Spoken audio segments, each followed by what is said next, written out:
आजच्या मीटिंगचा एजेंडा असा आहे की आपण आता मागच्या आठवड्यात आपण बोर्डचं जे आंदोलन केलं त्याच्यानंतर काय काय प्रोग्रेस आहे ती सगळ्यांना कळली पाहिजे. ग्रुपवरच टाकले प्रत्यक्ष दर्शनी काय काय झालं त्याचे अपडेट देणे, पुढील ज्या काही महत्त्वाच्या काही माइलस्टोन्स ॲक्टिव्हिटीज आहेत त्याच्याबद्दलचं प्लॅनिंग काय काय करतोय त्याची माहिती देणे आणि प्रत्येकाचे काय सजेशन सुचव त्यात काय असतील ते ॲड करून ते फायनल करून ते ऑब्व्हियसली आपण कन्सल्टंटच्या बरोबर टचमध्ये आहोतच डेली बेसिसवर. त्याच्यात काय काय गोष्टी इन्कॉर्पोरेट करायच्या किंवा काय संपूर्ण एवढी चर्चा करून ते 2-3 आठवड्याचा प्लॅन आपण चॉकआउट करून करायचा. तो आपला ऑब्जेक्टिव्ह आहे.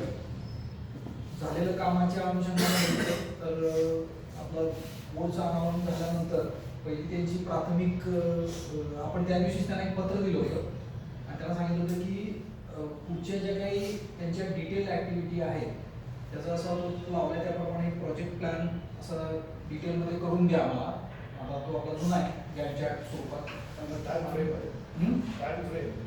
टाइमलाईन्स पॉईंट ऑफ व्ह्यू आणि त्या ॲक्टिव्हिटी सगळ्या लिस्ट डाऊन करून त्याचं बुकिंग करून द्या आम्हाला आणि मग त्याच्यानुसार पुढचे आम्हाला टाइमलाईन्स एक आले की तुम्ही टाइमलाईन्स सगळ्या लोकांच्या समोर प्रेझेंट करा म्हणजे लोकांनाही कळून जाईल. त्याचा महत्त्वाचा उद्देश दोन आहे ॲक्च्युली की बाबा काही माइलस्टोन्स काय काय त्या डेट्स आपल्याला कळतील कधी काय काय त्यांच्या डोक्यात आहे त्यात काही आपले सजेशन्स असतील तर ते त्यात आपण ॲड करून घेऊ. आणि दुसरं महत्त्वाचं म्हणजे त्या सगळ्या ॲक्टिव्हिटीमध्ये आपली कुठं इन्व्हॉल्वमेंट असेल तर ती आपल्याला ॲडव्हान्समध्येच कळेल आणि मग त्यावेळेला आपली अवेलेबिलिटी त्यानुसार प्लॅन करणं गरजेचं आहे. काही ठिकाणी नुसते पदाधिकारी लागतील, काही ठिकाणी प्रत्येक बिल्डिंगचे चेअरमन सेक्रेटरी लागतील, काही ठिकाणी प्रत्येक बिल्डिंगचे सगळे सभासद लागतील, जी काय कामाचं स्वरूप असेल त्यानुसार. तर ते आपल्याला जसं आपल्याला ॲडव्हान्समध्ये सांगता येईल किंवा ह्या आठवड्यामध्ये असं काम करायचं आणि त्यावेळेला प्रत्येकाची अवेलेबिलिटी असणं गरजेचं आहे. म्हणजे लोकांना असं नको व्हायला की तुम्ही लास्ट मिनिटमध्ये सांगितलं आणि अवेलेबिलिटी नाही आहे.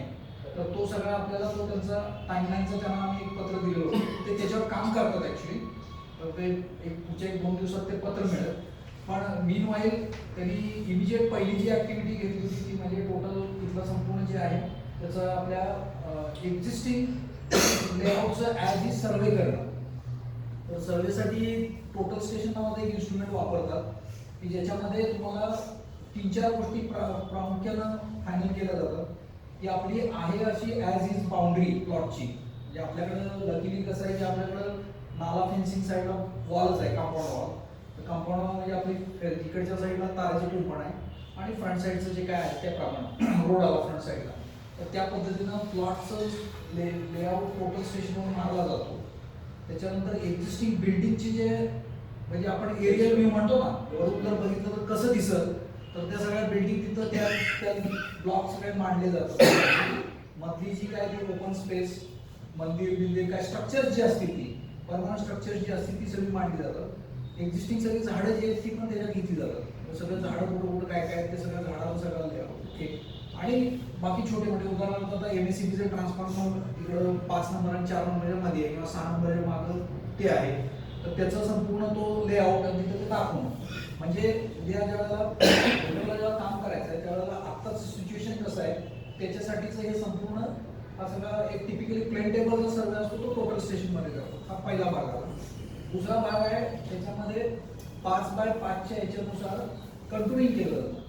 तर कंट्रोलिंग म्हणजे काय असतं की 5 मीटर बाय 5 मीटरच्या ग्रीडला तर टोटल आपला जो प्लॉट आहे त्या प्लॉटला उभ्या आडव्या असं रेषा मारल्या 5 मीटर बाय 5 मीटरच्या तर त्याच्यावर त्या स्पॉटला लेवल घेतलं जातं. म्हणजे काय की अगदी साध्या भाषेत सांगायचं तर समुद्र सपाटीपासून आपली उंची किती आहे. म्हणजे तुम्ही रेल्वे स्टेशनला कुठेही बघितलं असाल तर नाव लिहिलं असतं पुणे आणि खाली लिहिलं असतं MSL मीन सी लेवल काहीतरी 749 पॉईंट अमुक. तो परमनंट बेंचमार्क असतो म्हणजे समुद्र सपाटीपासून आपण 749 मीटर उंचीवर आहोत.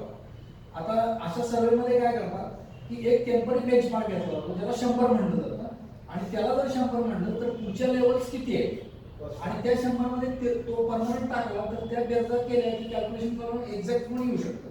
पण हा सर्वे करताना टेम्पररी बेंचमार्कवर केला जातो.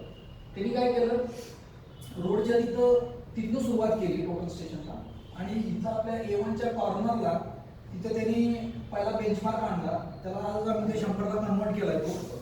मग त्याला जर तिथं 100 म्हणलं तर खालची जी समजा लोएस्ट लेवल आहे तिकडची तर ती किती येईल त्यांनी त्या ग्रीड सगळ्या घेतल्या, तर त्याच्यानुसार ते कंट्रोलिंग सगळं केलं जातं. त्याचा मेन पर्पज असा असतो की संपूर्ण पुढचे प्लॅनिंग करत असताना, म्हणजे आता बिल्डर पण हे सगळं करत असताना स्वतः करणारच, पण आपल्याकडे आपली माहिती असली पाहिजे ती क्रॉस चेक करण्यासाठी. म्हणजे आता उद्या वेळेला बिल्डरचं ॲक्च्युअली एक्झिक्युशन सुरू होईल त्यावेळेला बाबा तिथं ड्रेनेज लाईन्स कशा असणार आहे, स्टॉर्म वॉटर कसं जाणार आहे, किंवा कुठल्याच ठिकाणी काय काय स्ट्रक्चर्स आहेत, किंवा आता समजा ट्रीज आहेत तर ट्रीजचं समजा रिप्लांटेशन अमुक जे असेल किंवा परमिशन्स काढताना काय दाखवायचं असेल कॉर्पोरेशनला, ते म्हणतील किंवा तुमच्याकडे 13 झाडं आहेत ही महत्वाची आहेत अमुक म्हणजे काय असेल तर त्याचं क्रॉस व्हेरिफिकेशनसाठी आपल्याला तो प्लॅन महत्वाचा आहे. तर त्यात आणि प्लस रोड असल्यामुळे रोड नंतर किती सेटबॅक येतो काय येतो, थोडक्यात हे जे ड्रॉइंग बनवलेलं असतं PMCनं ते आपल्यासाठीचं ड्रॉइंग आहे. बिल्डर त्याचं ड्रॉइंग करतो आणि त्याच्यानंतर तो जे बिल्डर जी ऍक्टिव्हिटी करतोय ते आपल्या ड्रॉइंगनुसार आपण क्रॉस व्हेरीफाय करू शकतो.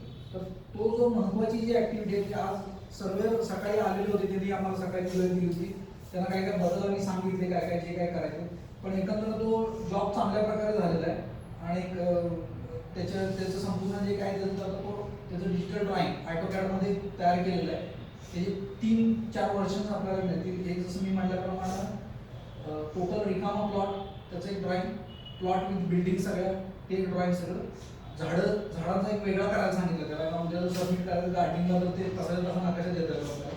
झाडावर नंबरिंग ड्रॉइंगमध्ये टाकले, ते ॲक्च्युली आपण इथे टाकून घेतले बिल्डरने की मग आपल्याला ते झाडाचं पण रेकग्नेशन येतं सगळं. आणि ते हे कंट्रोलिंग सगळं टोटल. तर हे असं सगळं सर्वेचं ॲक्टिव्हिटी त्यांनी अत्यंत चांगल्या प्रकारे पूर्ण केलेली आहे. म्हणजे ते टेक्निकली बघताना काही क्वेश्चन्स उत्तर त्यांनी दिलेलं असल्यामुळे त्याचं आम्ही त्याच्याशी सॅटिस्फाईड आहोत. त्याचा दुसरा एक महत्त्वाचा उद्देश असा आहे की आपल्या टाउन प्लॅनिंगच्या पूर्वीच्या ज्या नकाशामध्ये एरिया आलेले होते त्याची जाग्यावरची मापं ही 99.99% जुळतात. त्याच्याबद्दल आपण टाळ्या वाजून घेतला पाहिजे. कारण सांगतो तुम्हाला, बऱ्याच ठिकाणी आपण बघितलंय की तिथंच पहिला मोठा एक गॅप तयार होती आणि ती गॅप परत तुम्हाला भरायला इतका प्रॉब्लेम येतो त्याशिवाय तुम्ही पुढे जाऊ शकत नाही. त्यामुळे त्यावेळेला 93 साली जो काही नकाशा तयार केला आपला, त्याची मापं आणि आजची मापं ही 99.9% सगळी जुळलेली आहेत आपली आणि पहिल्या झटक्यातच जुळली. ती म्हणजे त्याचं महत्त्वाचं कारण आहे की आपल्या बाउंड्री सगळ्या फिक्स होतात. इकडं नाला असल्यामुळं आणि इकडं फेन्सिंग असल्यामुळं, फ्रंट असल्यामुळे त्या कुठं फेन्सिंग बरोबर पुढे मागे झालेलं नाही. हां ते, आणि ते फेन्सिंग डॅमेज नाही झालेलं. त्यावेळेला जे काय फेन्सिंग होतं ना, आजची सिच्युएशन त्यात काय बदल नाही. त्यामुळं तो आपला एक मेजर हर्डल आम्ही 2-3 ठिकाणी ज्या साईट व्हिजिट्स केलेल्या होत्या त्याच्यात त्यांनी प्रॅक्टिकली सांगितलं की तो त्याचे आता प्लॉट 1, प्लॉट 2, प्लॉट 3 काढलेले आहेत. साधारणपणे टोटल आपले आहेत नाही ती 904 आहे. काय काय केलं सांगतो तुम्हाला. 3 प्लॉट आपलं सांगतो. 3 प्लॉट आपण पहिल्यापासून आपलं हे जे आहे 1 3 प्लॉट कसे सांगतो तुम्हाला. प्लॉट नंबर 1 जो आहे आपला तो प्रतीक अपार्टमेंट आहे. ओके, ओरिजिनल ड्रॉइंगला. प्लॉट नंबर 2 आहे तो A1 A2 चा प्लॉट आणि प्लॉट नंबर 3 आहे तो 1 ते 9 असे 3 प्लॉट आहेत. पुढच्या टायमाला तुम्ही सांगताय पुढच्या टायमाला त्यांनी ह्याचे स्केचेस तयार करा म्हणजे आम्हाला इथे लावता येईल. 100% नाही, ते आपल्याला सॉफ्ट कॉपी आपल्याला ते प्रिंट काढून घ्यायला आपण लावून टाकू. समज तुमच्या लोकांना की ते लगेच समजायला किंवा हा प्लॉट नंबर हा प्लॉट नंबर 2 आयडिया तुम्ही चांगली एकदम काय करू आपण त्याला ते असं हे आहे का नाही त्याच्यावर ते सगळे करून पूर्ण बोर्ड आम्हाला तर चालते. अभ्यास होईल तुमचा सगळ्यांचा पण त्याचा. नाही ते तिथं नंतर आपण त्या विषयावर नंतर येऊ. आता काय माहिती का, आता आपण मेजरमेंट इज मस्ट काय आहे त्याच्याकडे इन्स्ट्रुमेंट आहे ना, तर इन्स्ट्रुमेंट मध्ये त्या एका झटक्यात त्यानं ते काम करून घेतलं की एरिया पण मेजर केला. ओके, तर आपला जो 1 नंबर ते 2 नंबर 9 नंबर जो प्लॉट आहे त्याच्यामध्ये त्याचा 11,503 स्क्वेअर मीटरचा आलेला आहे actually. Okay, which is slightly higher than original आणि मायनर आहे, जास्त नाही आहे तो. त्याच्यानंतर दुसरा A1 A2 चा आहे तो 2075 आला आहे त्याचा, तो तर अक्षरशः 4 स्क्वेअर मीटरनं जास्त दिसतोय तिथं. आणि तिसरं प्रतीक अपार्टमेंटचं 904 आलेला आहे, तो पण थोड्या बहुत प्रमाणात प्लस मायनस आहे. तो आता फाईन ट्यून करून घेतोय कारण बऱ्याचदा कसं असतं की कॉर्नर मेजर करताना थोडासा एरियामध्ये प्रॉब्लेम येऊ शकतात किंवा असा शार्प कर्व जर असेल तर तिथं थोडासा कर्व असल्यामुळे तो एरिया थोडासा आत बाहेर होतो तर तो फाईन ट्यून करून घेईल. 99% ओकेच आहे म्हणजे. सगळे एकदम 99.99% त्यात चेंजेस ना. 90 हा. एव्हरेजची बाउंड्री आहे ना ती स्ट्राइकली त्या लोकांनी शिफ्ट केली आहे. Correct. तो प्रॉब्लेम येतो. भाव तुमचा जास्त आहे उलट काका, हा. त्यांचा कमी भरतोय, जास्त तसं आहे. काय बोलू नका. थोडंसं काय फक्त सगळ्यांना एक जरा word of 4 स्क्वेअर मीटर तुमचं जास्त आहे. ऐका ना, वर्ड ऑफ कॉशन काय सगळ्यांना. आहे? इथं सगळे लोक आहेत म्हणजे मॅच्युअर. कसं आहे की हे सगळे काही numbers जे असतात ना ते थोडं सेन्सिटिव्ह असतं. ओके, म्हणजे काय आहे की बऱ्याचदा म्हणून ते असं झालं तसं असं नको. ओके, सांगायचा उद्देश एवढा आहे की जी मेजरमेंट आहे ती 99.99% जुळलेली आहे. म्हणून असं काही प्रॉब्लेम नाही आहे त्याच्यात कुठे. आम्हाला कोणी मेजर गॅप कुठे नसते.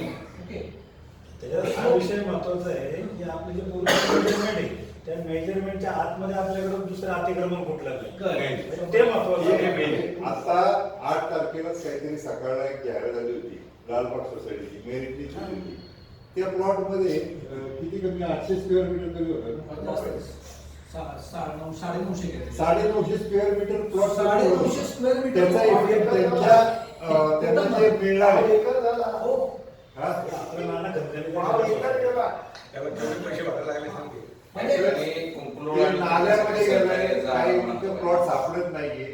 मग आता तुम्ही सांगा 950 स्क्वेअर मीटर आपल्याला जर कमी झालं असतं तर आपल्याला तो बेनिफिट कमी मिळाला असता. आपलं नशीब चांगलं की आपलं सगळं जागेवर आहे.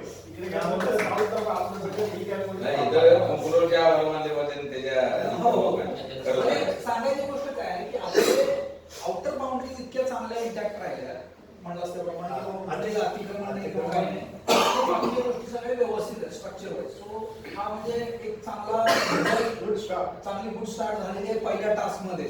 ओके, आणि त्यांनी खूप जोरदार केलेलं आहे सगळं जे काम केलेलं आहे. त्यांना मी तो आधी कंट्रोल्स जे आहे ते 10 मीटर बाय 10 मीटरचे स्टँडर्ड देतात. हा, तर मी दिल्लीत होतो त्यावेळेला म्हणलं तुम्ही 5 बाय 5 ची घ्या. त्यांना डबल ग्रीड करून काम केलंय. म्हणजे इतकं डेन्स केलेलं आहे सगळं. म्हणजे जनरली 10 बाय 10 घेतो तर थोडं लांबून हे करतो ना, तर त्यांना 5 बाय 5 हा ऍक्युरेसी वाढते. त्याचा आपल्याला डायरेक्ट हे नाहीये, पण कसं बिल्डिंगची हाईट बाकीच्या गोष्टी त्याला तो फायदा होतो. तर हे काम पूर्ण झालेलं आहे. ओके, तर मी बऱ्यापैकी जबाब ते उचललेलं आहे, पूर्ण झालेलं आहे. म्हणजे पीएमसीची पहिली जी ऍक्टिव्हिटी आहे ती फुलफिल झाली. आता दुसऱ्या जी ऍक्टिव्हिटी प्लॅननुसार जेव्हा म्हटलं त्याप्रमाणे ऑब्व्हियसली त्यांचं टार्गेट आता जे असणार आहे ते फिजिबिलिटी रिपोर्टकडे असणार आहे. ओके, त्याच्यामध्ये एक शंका होती. आपल्या जे दुकानाच्या बाहेरच्या ज्या जागा आहेत, ते किती पकडणार आता आपल्या म्हणजे मेन बांधकामाच्या ह्या? आता ते कसं आहे ते पण महत्त्वाचा विषय आहे. ते कसं आहे तो विषय कसा सांगतो की पौड रोड आता आपला 36 मीटरचा आहे. ओके, पौड रोडचं प्रोबॅबल एक्सटेन्शन जे आहे ते 42 मीटरचं आहे. म्हणजे नॅशनल हायवे म्हणून जो डिक्लेअर केला आहे हा पुढे महाडपर्यंत जायचं, तर त्याची जी ही आहे ते 42 मीटर. 36 मीटरचं हाफ जर केलं तुम्ही तर 18 मीटर होतं. 42 मीटरचं केलं तर 21 मीटर होतं.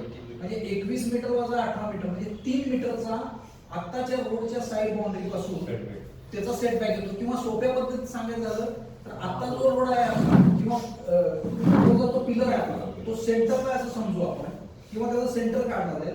सेंटर पासून 21 मीटरवर जिथे येतं तिथं ती आपली सेटबॅकची लाईन येते. आणि ती पण कशी की जसा कर्व रस्त्यात आहे ना तसा तो सेटबॅक बदलत जातो. त्यामुळे त्या सेटबॅक तिथपर्यंत येतो. ती जी आली ती सेटबॅकची लाईन आली पिवळी, त्याच्या आतल्या बाजूला फ्रंट मार्जिन सोडावं 7.5 मीटर. ओके, आणि मग त्याच्यानंतर आपलं ते कन्स्ट्रक्शन होतं. आता FSI कॅल्क्युलेशन कशी असतात की रोड वाइंडिंग मध्ये जे काही तुमचं जातंय ते तसंच्या तसं तुम्हाला फ्री ऑफ कॉस्ट FSI च्या स्वरूपात मिळतं. म्हणजे तुमचा एरिया वाया जात नाही. आणि समजा आपण म्हणून रोड वाइंडिंग मध्ये समजा आपल्या 1 गुंठा जागा गेली, 2 मिनिटं धरलं, तर ती 1 गुंठा जागा जी आहे ना ती तुम्हाला तसाच तो FSI मध्ये तुम्हाला डायरेक्ट ऍड करतात, कॅल्क्युलेशन मध्ये ऍड होती. तो जो FSI ओरिजिनल याच्यामध्ये तो बिल्डरला प्रीमियम किंवा TDR मध्ये विकत घ्यावा लागतो. त्यामुळे तो थोडक्यात काय असं समजू तुम्ही की तुमचा एरिया जरी कमी केला, हे इथं कट जरी केलं तर हे एवढं जे कट केलंय ना तुमचं तर ते तुम्हाला तेवढं वर द्यावं लागतं. ते कुठं कॅल्क्युलेशनला फरक पडणार नाही. म्हणजे ह्या टेबलचं जे डायमेन्शन आहे तेच तुम्हाला मिळणार, फक्त फ्रंट कमी हो ते तिथं थोडंसं वाढणार. प्रश्न याचा की काय होता, दुकानाची जागा का दुकानाच्या पुढची जागा? नाही पुढचं म्हणजे त्यांचं म्हणणं पहिल्यांदा मी सेटबॅकवर काय आलो सांगतो तुम्हाला. पुढची जागा किंवा जे काय आहे तो जो विषय जो येतो ना दुकानाची जागा किंवा कुठलेही समजा की आता एक आपण- उदाहरण म्हणजे आता तात्पिरांचं दुकान आहे आपल्याला. हां.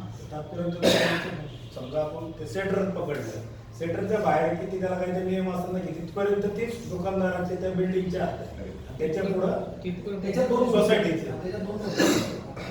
की पहिली गोष्ट म्हणजे अपार्टमेंट आणि हे सोसायटी त्या दोन गोष्टी आहेत. ओके आपल्याकडे काही ठिकाणी सोसायटी काही ठिकाणी अपार्टमेंट पहिला मुद्दा. दुसरा मुद्दा अपार्टमेंटचं किंवा सोसायटीचं कन्व्हेन्स डीड आहे. त्या कन्व्हेन्स डीडमध्ये त्याचे जे काय एरिया आहे तो एरिया असतो. ओके आणि तिसरी गोष्ट तुमचं इंडिव्हिज्युअल म्हणजे जो मालक आहे त्या मालकाचं इंडिव्हिज्युअल त्याच्यामध्ये त्याचं स्वतःचं ॲग्रीमेंट आणि त्या ॲग्रीमेंटवर क्लिअरली आहे गोष्टी ज्या काय म्हणतात त्या. तर ती पुढची बिल्डर बरोबरची पायरी आहे.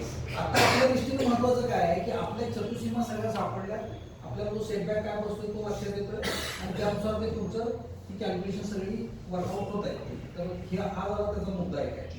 फंडामेंटली दुकान असेल तर दुकानाची पुढची जागा त्यांची ओनरशिप नसते, यूज इज डिफरंट. नाही अपार्टमेंटला आहे, नाही कसं आहे सांग म्हणून मी अपार्टमेंटला म्हणतो हिस्सा असतो, त्याच्यात काय ऍग्रीमेंटवर असतं? असतो. साधं गणित आहे की आपल्याकडे सगळ्या सोसायटीच आहेत. आपण- नाही, नाही, एक एक मिनिट. एक नंबर. साध्या भाषेत सांगायचं झालं तर आपल्याकडं ते ह्याचे जे आहेत आपल्याकडे जे इंडिव्हिज्युअलचे जे ॲग्रीमेंट्स आहेत आणि ॲग्रीमेंटवर जे काय लिहिलेलं आहे तो त्याचा बेस राहील. लक्षात आलं तो त्याचा बेस राहील त्याच्यावर पुढच्या गोष्टी होतील बरोबर. तर ते आता त्याकडं पूर्वी असतं. दुसरे मी म्हटल्याप्रमाणे काय की त्यांची आता पुढची मेजर ऍक्टिव्हिटी जी आहे ती फिजिबिलिटी रिपोर्टची हा विषय घेतला. हां. आता 2 नंबरमध्ये आमच्या आतमध्ये जायची जागा आहे ना, हां. ती 2 नंबरच्या प्लॅन मध्ये आहे. हम्म. ही 1 नंबरच्या प्लॅन मध्ये नाहीये. हम्म. पुढच्या मेजरमध्ये ह्यामध्ये ह्या गोष्टी तुमच्या लक्षात येणं गरजेचे आहे. नाही त्याच्यात कसं सांगतो सेंटर वगैरे नाही त्याचा. आहे ना, सेंटर आहे ना. सेंटर आहे, दोन सेंटर सेंटर आहे आहे. ना का? सेंटर आहे. आहे, सेंटर आहे. कन्व्हेन्स डीडमध्ये. दोन बिल्डिंगला सेंटर असतो. सेंटर सेंटरचं नाहीये. दोन गोष्टी सांगतो तुम्हाला. ऐक ना, इंटरनल नाही कुठेही आपल्याकडं प्लॉट डिझाईन नाही. हां. प्लॉटला कुठेही वॉर्निंग नाही.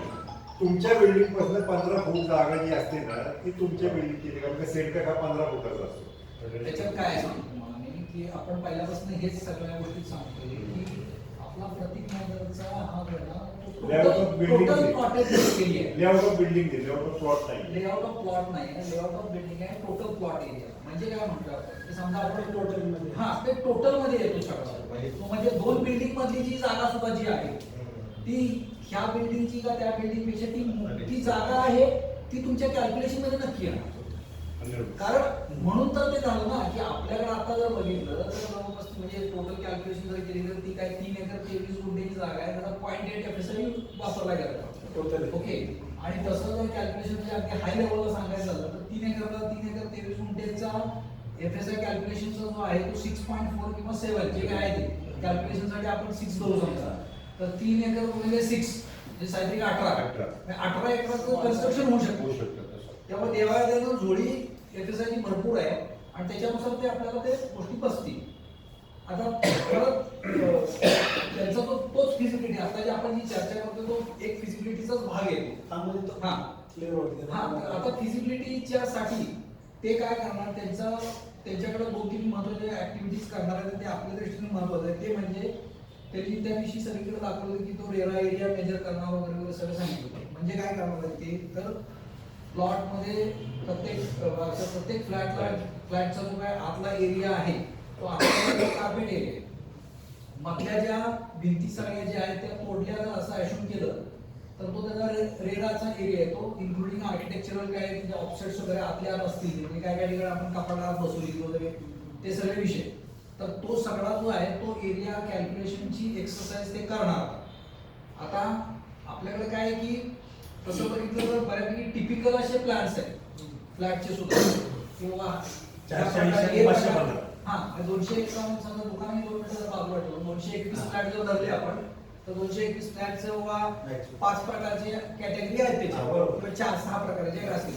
म्हणजे एक मेजर केला की ते बाकी सगळ्यांना लागू होतं. तर ते काय करतायत ते स्टेटमेंट सगळं तयार करतायत त्याच्यामध्ये ते सगळं वर्कआउट करून घेतात किंवा समजा आता एक टिपिकल फ्लॅट मेजर केला तर ते वरचे दुसरा तिसरा चौथा एका एक सगळे एकसारखे आहेत. तर ते सगळे एरिया सगळे मेजर होतील. ओके, त्याचा तो रेराचा एरिया फायनल आपल्या दृष्टीने ही सगळ्यात क्रिटिकल ऍक्टिव्हिटी आहे. एक लेट मी फिनिश. तर रेराची मेजरमेंटची ऍक्टिव्हिटी आपल्या दृष्टीने सगळ्यात महत्वाची यासाठी आहे की पुढची कॅल्क्युलेशनचा जो बेस आहे ना आपला ए गुणिले जो काय मिळणार आहे आपल्याला वाढी तो A म्हणून जो एरिया निघणार आहे तो म्हणजे हा रेरा कार्पेट एरिया. ओके, त्यामुळे त्याचा रेरा कार्पेट एरिया आहे तो. नवीन बिल्डिंग मोठ्या भिंती बांधल्या तर मध्ये जाणार. नाही नाही तसं नाही. आता मेजरमेंट जे आहे मी जरा फिनिश करतो मग प्रश्न येतो की प्लॅन जसा तुमचा जाता जो प्लॅन आहे त्या प्लॅन मध्ये तुमची आतली भिंती आहे म्हणजे बेडरूम आणि किचन मधली भिंत ती तोडली असं सांगतोय. म्हणजे बेडरूम आणि आउटर बॉर्डर आउटर बॉर्डर्स सगळ्या ज्या आहेत त्या सगळ्या बॉर्डर्सचा एरिया तो कॅल्क्युलेट मेजर करतील ते आणि ते सांगतील की हा एक टिपिकल 6 प्रकारची कॅटेगरी आहे फ्लॅटची.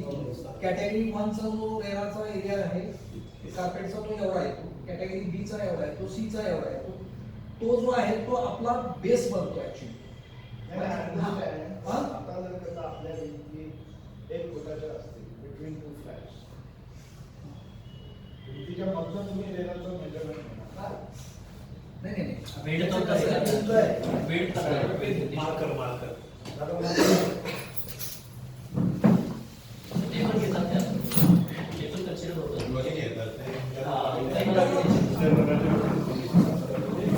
समजा जर मी असं म्हटलं समजा असं काही असं तुमचं एक असं काही ठीक आहे मधलं एकच घ्या.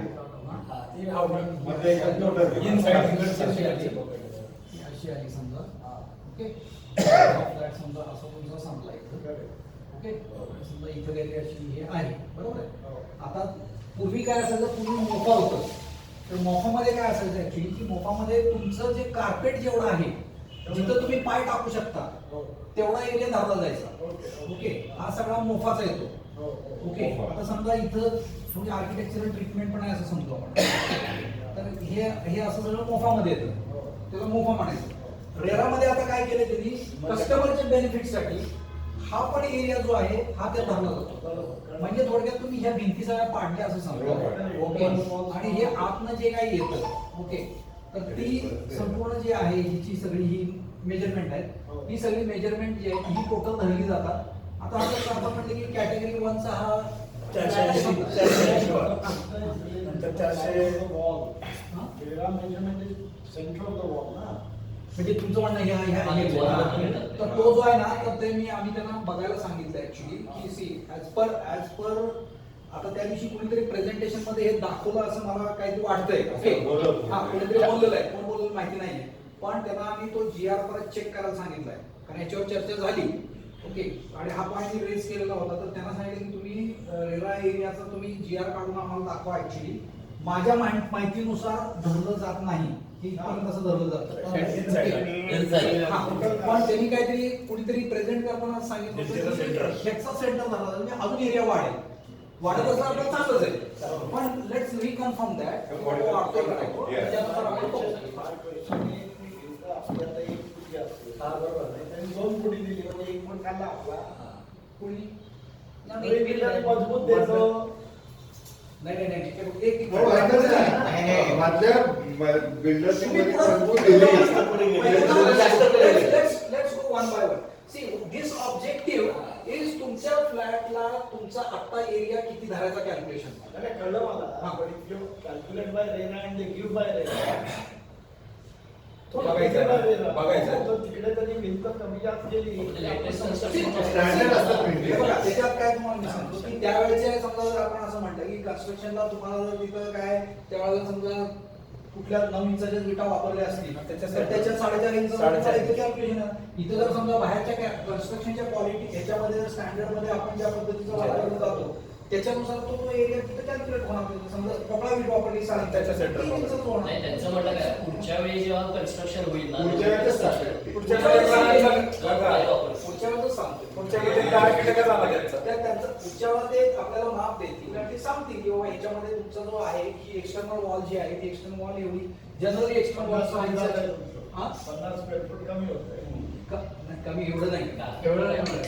एवढं काही कमी होत नाही. एरिया फिक्स राहतो का? See, 1 inch, see, it is a good, see, practically जर सांगितलं तर पूर्वीच्या एरिया फिक्स राहतो. बिल्डिंग एरिया त्याच्यामध्ये फिक्स Area fix राहतो. राहतो. वेगळं fix राहतं, त्यात बरोबर. बिल्डिंगचं कन्स्ट्रक्शन कसं कसं आहे? हा, नाही, नाही. तुम्ही check करा बरं. मी तुम्हाला एवढं सांगतो की ऐकून घ्या.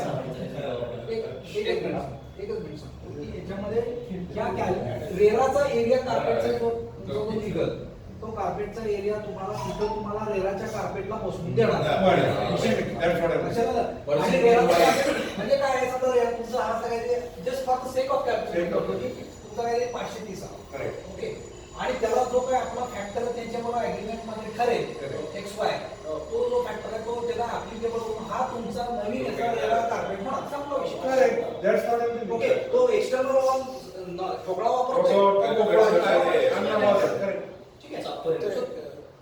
गॅलरी ज्या ऍड केल्या होत्या आपल्याकडे सगळ्या त्याचं वेगळं कॅल्क्युलेशन आता कसं आहे की कव्हर जे झालेलं आहे ते कव्हरचा एरिया सगळा तो त्या पद्धतीने ते वर्कआउट करून घेणार त्याच्यात त्या सगळ्याचे. तर ते- म्हणून त्यांना काय सांगितलं मी की रेराचे तुमचे ज्या गाईडलाईन्स आहेत त्या सगळ्या व्यवस्थित गाईडलाईनचा तुम्ही प्रिंट आउट काढून आणा, जेणेकरून उद्या समजा जर ते चर्चेत जर आलं की बाबा कसं कॅल्क्युलेट केलं रेरा कुठले कुठले नॉर्म्स आहेत तर ते नॉर्म्स आता आम्ही वाचून बघितलेले आहेत. ते बऱ्यापैकी हे सगळे कव्हर होतं त्याच्यात. आणि कसं आहे की आपल्या देवाळ्या बऱ्याच ठिकाणी कसं आपलं की कव्हर केलेले आहेत सगळे. हे सगळं आतून कव्हर तो सगळा 251 जे फ्लॅट आहेत ना आता आपले 251 ला पूर्ण त्याची प्रिंट देऊ ना तुमचा एवढा हो, स्क्वेअर फूट बरोबर भरतो. आहे. आहे त्याचं डिझाईन नाही, नाही, आहे agreement ला जमा Agreement ला असतं. टेरेस क्लोज Print पण होणार. नवीन बरोबर.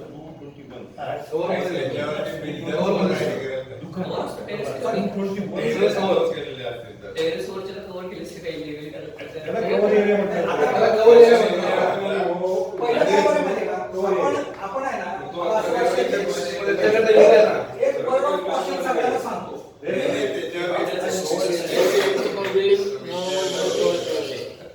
एक word of caution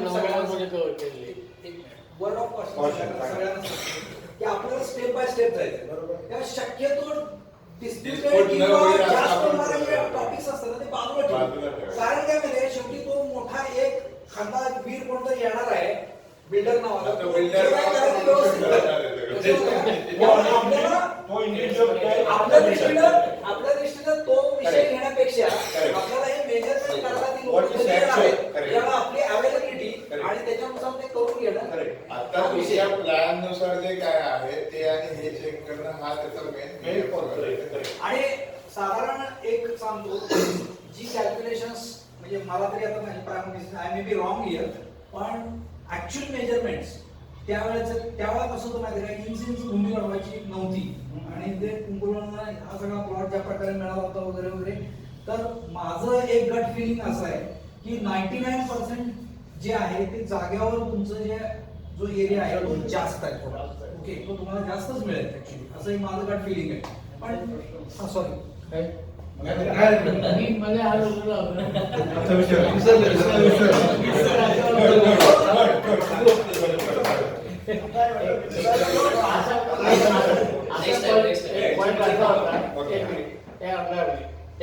रोखला की जेव्हा तो बिल्डर त्या बिल्डची कमी करतो भिंतीची बिल्ड कमी करतो ते त्याच्या फायद्यात असतो तो नाही विषय. बरोबर. आणि आपल्याला काय फरक त्याच्यामुळे काय फरक पडतो